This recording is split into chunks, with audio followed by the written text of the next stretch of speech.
I went against the YouTube copyright system head on, and here's how.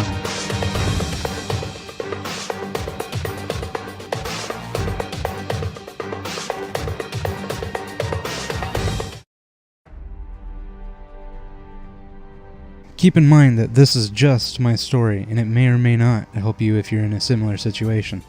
However, I think it could prove useful, and that's why I made this video. Copyright is a very real issue here on YouTube.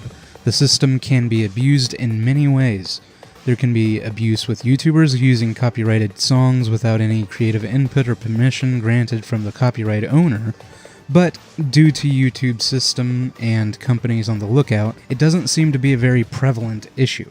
Instead, we see issues like this.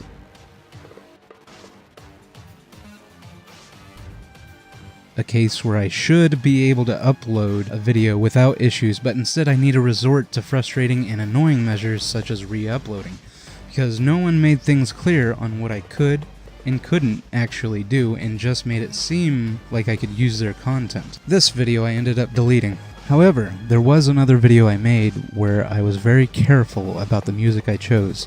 It uses a song by Approaching Nirvana, a group known to be YouTuber friendly, as their license specifies very clearly what you can and can't do with or without monetization.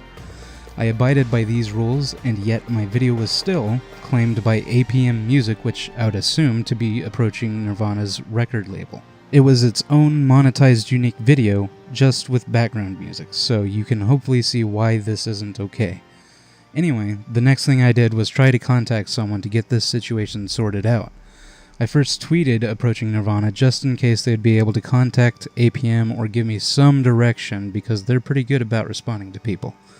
I didn't have any luck there, however.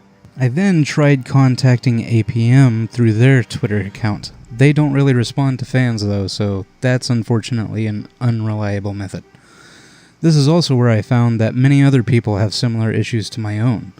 It's really unfortunate that nothing makes it clear on what to do when something like this happens. And I was down to just one option that I could think of before finally officially disputing the claim, which is a very risky move as a small YouTube channel.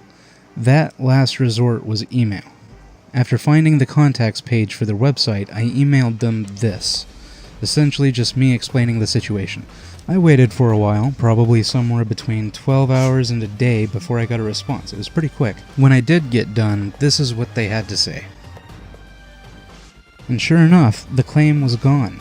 I no longer had to go through the headache of the YouTube dispute process and worry about my channel as a whole, or at the very least re-uploading, resulting in most likely a loss of viewers from an established video in the search results, and as such, a loss of income. Now that video in particular wouldn't have that issue because it's more of a personal group sort of video than a video I would anticipate to ever truly grow. But if it was one of my emulation tutorials, for example, I could have easily seen a noticeable loss in earnings. If I'm a smaller channel with a potentially popular video or a middle-sized channel with consistent viewership, this sort of thing can prove to be a legitimate threat to how much I'm earning. If nothing else, it would be nice to see that if you made a copyright claim, you'd need to provide an email address that would legitimately respond to us before going into the dispute process. But what do you guys think? Should YouTube implement something like that into their system, or do you think I'm asking for too much? Let me know in the comments.